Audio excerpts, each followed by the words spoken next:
ఎలాగో ఈ కాంత నీకు అదృష్టం చేత లభించినదంటావు. పోయేవాడికి రామచిలుకలాగా. మరి నీ పేరు చెప్పబోయా, ముందు నీ పేరు చెప్పు. నేను హరిశ్చంద్రులను, మన భార్య చంద్రమతి.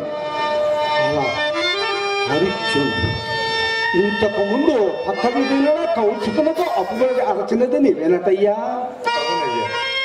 అలాగయ్యా కాబోలేని మునికి నీవు దూరన పడితేలా ఆయన నా రాజ్య సర్వసుమతనికి ధారమైనప్పుడు యజ్ఞార్థమై ఇచ్చదనన్న ధనము ముందుగా నిరూపించకపోవటం వలన దీనికి పత్రములు సాక్ష్యములు వగేరా ఏమైనా ఉన్నాయా? సత్యశీలమే పత్రము, మా ఉభయుల చిత్తములే సాక్ష్యములు. అమాయకం. పత్రములు సాక్ష్యములైన అప్పు కోసం నిక్షేపం లాంటి ఇళ్ళ ముదుతున్నావా నాయన? వలదు నాయన, వలదు. నన్ను ఆ విశ్వామిత్రుని దగ్గరకు తీసుకెళ్ళు. ఈ అప్పు నీకు ఇవ్వదగదు అని రాయి గుర్తుతో వాదించగలను.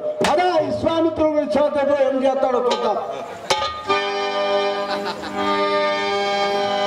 హరిశ్చంద్ర, నీకు ఇప్పుడు పెద్దవారి సహాయ సంపత్తి కూడా లభించినది. ఆశ్రమందులకయ్యా రమ్మయ్య, బయలుదేరమయ్యా, బయలుదేరమయ్యా.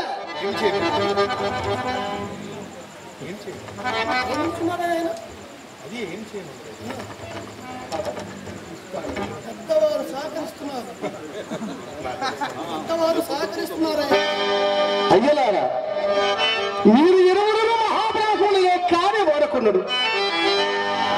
నాకెవ్వరు సహాయం అక్కర్లేదు. నా సత్యమే నన్ను రక్షింపవలెను.